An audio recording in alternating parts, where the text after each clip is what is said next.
You're driving through your favorite neighborhood, dreaming of what it would be like to live there one day.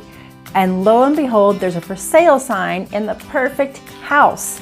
You pull over, you grab your phone, you start calling the listing agent's number on that sign. Is that the best thing to do? I'm Denise Schilling, real estate agent, and today I'm going to go over the pros and cons on calling that number.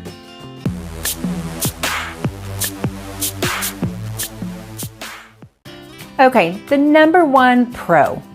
That listing agent probably knows more about the house than another agent.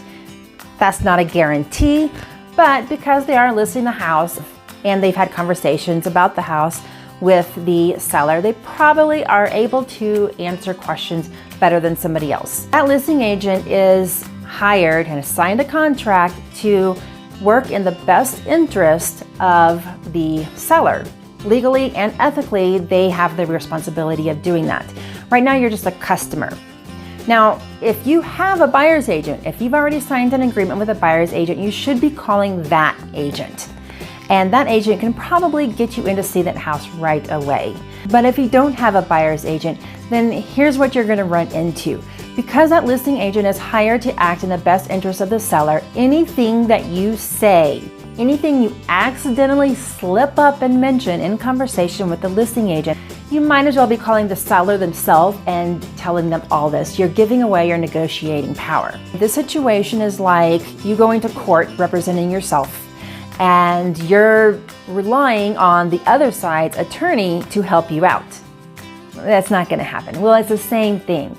In real estate, the listing agent is legally required to act in the best interest of the seller. And right now you're the customer.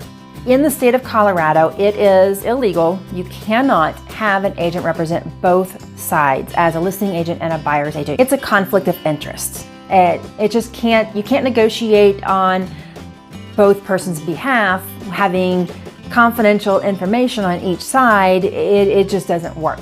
You have a contract with the buyer's agent to do that, and they're hired to act in your best interest.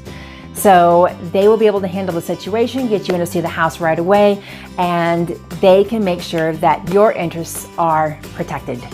So if you have any questions about this, comment below. Comment if you just want to say hello, and make sure you hit the subscribe button, and I will see you next week.